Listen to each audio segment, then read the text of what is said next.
Welcome to this episode of my podcast. My name is Kalsoom, and I specialize in training medical professionals how to get the score they need in IELTS or OET so that they can get their dream job, take their career to the next level, and start living their best life with their families by providing them with bigger and better opportunities. Before I start with the main topic for this week's episode, I just want to make you aware of how you can use this podcast to your maximum advantage. This is no ordinary podcast. You can use this podcast by one, simply listening to the podcast to get some advice that will help you in your IELTS or OET preparation. Number two, actively listening to this podcast to improve your listening skills. I try to keep it short. I know you guys are very busy people, but you can use it for focused listening practice. So you can use the show notes, which is a complete transcript of each episode. You can read the episode as you listen and analyze the language, learn new words or phrases, practice pronunciation and intonation. Number three, also included in the show notes are some comprehension style questions that you can use by reading the transcript, using your skimming and scanning techniques to answer the questions. Answers are provided at the end, but you can also check your answers by listening to the podcast. Number four, you can use it as a listening test and answer the same questions while listening. And number five, I also include a brief analysis of some useful words or phrases that I have used in the podcast, which you can learn. So it's up to you how you would like to use this tool. Please don't forget to like, subscribe, and share this podcast with your colleagues and social media so that more people can benefit from it too.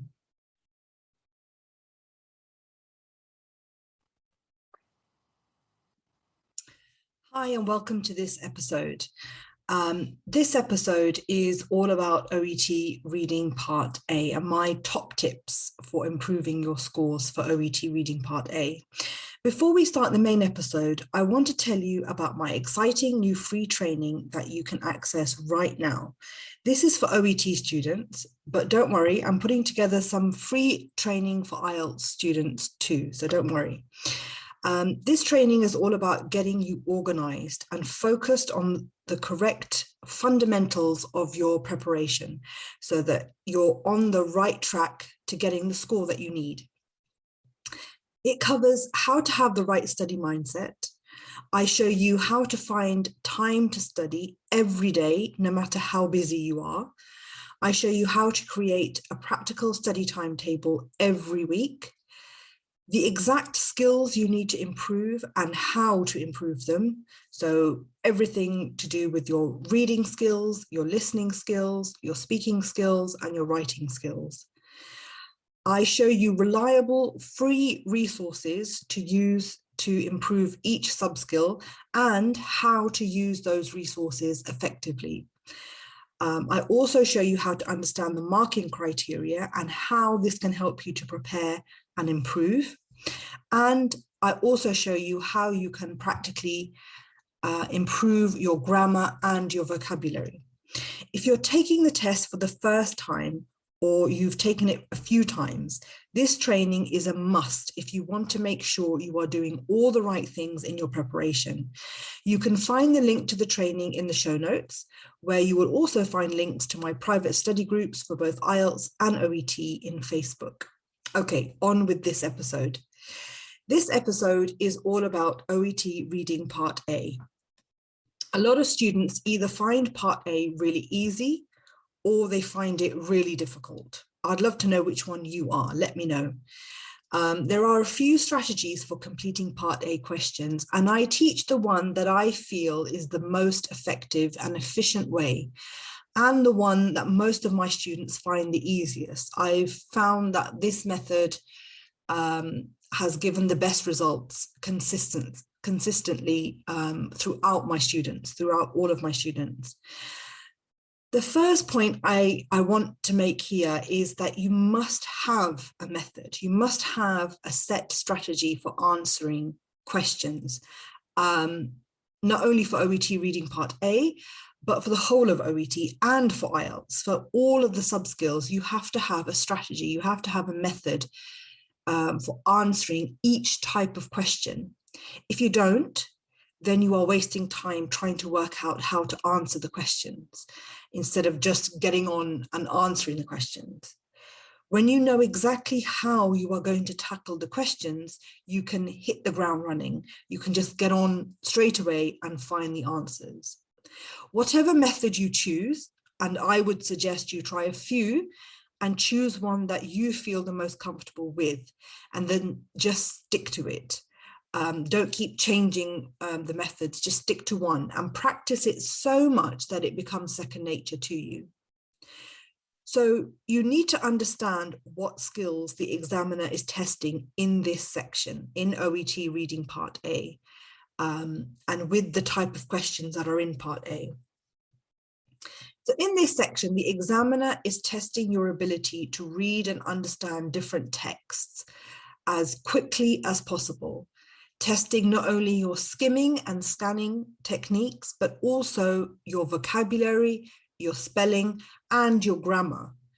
And it's important to remember this so you make sure that these are the things you are practicing and improving. So the first 7 questions, you need to quickly understand and be able to differentiate between each text using a combination of skimming and scanning techniques, and using your vocabulary knowledge to identify keywords from the text and the questions. Now, vocabulary plays a huge part of the whole test, but especially so in the reading test and Part A. It's your vocabulary knowledge that will help you to identify the key words in both the text and the question. These can be synonyms, antonyms, paraphrasing of the question, or paraphrasing from the text. So you need, in order to find the right answer, you need to have a good range of vocabulary. So that's the first thing you really need to work on. You need to be able to understand the general gist of the text very quickly. So reading the headlines or the subheadings, reading the first and last line of each paragraph to get a quick understanding of what that paragraph is about. Spelling is very important. If you spell the word incorrectly, you'll get it wrong. Even if the answer was right, you won't get the answer correct. Similarly, grammar is equally important, especially for the last set of questions where you are completing the sentence. You have to make sure that your answer is grammatically correct. When you write your answer, you've got to read back the statement and make sure it makes sense grammatically as well as the spelling. Now, Part A is the easiest section. The other sections get harder. So if you practice enough and practice correctly, there is no reason why you can't score full marks in Part A. So here are my 5 top tips for making sure you get the maximum marks for Part A. But please remember, these tips require you to be proactive in your learning. You need to break down the skills and practice them by doing individual tasks that help to build up those skills. If you do this regularly, you will see a huge improvement. You need to trust the process and just do the work. Even if at the beginning you don't feel like you're getting anywhere or you can't see the benefit of doing the 5 things that I'm about to tell you, just trust the process and just keep going. And you will see how all that practice that you will do will all come together, and it will help you to read more efficiently. So what are my 5 top tips for Part A? First of all, you need to practice skimming and scanning. Basically, what this means is that you are practicing reading an article or a document or an email or a memo, whatever it is, and understanding the general gist of it as quickly and accurately as possible. So this is skimming, and there are a number of ways to master this technique. You don't have enough time to read every single word in the test, so you have to skim read. So this is basically running your eyes very quickly over the text and identifying the key words and understanding the general topic, the meaning, or the message of the text. To practice this, you need to, guess what? You need to read, you need to skim read. So for example, getting different articles and documents and skim reading them by reading the reading the titles or any subheadings, reading the first and last lines of the paragraphs, running your eyes over the words, and getting a general understanding very, very quickly of what that article is about. Once you think you understand the general meaning, you can read the text in more detail to see if you are right. Now, you can get, it's important as part of your reading practice, and I've mentioned this in other episodes, it's important to read and listen when it comes to listening as well, to read a variety of different types of reading materials. So it could be work manuals, so the manuals you get at work, perhaps, if they're in English, and you can easily access them online. Any kind of emails or articles in the newspaper or online, or anything like that. You need to really have a range of reading materials to practice from. The wider you read, the easier the reading will become in the test. You will build up that stamina, you'll build up that scope for reading. So that's a very, very important point. So that's skimming. Let's move on to scanning. So scanning practice is also key. You need scanning techniques where you need to find more specific information, as in the questions 8 onwards. So you use the same articles to identify the key words in the article which give detailed information. So what are those words that give more information?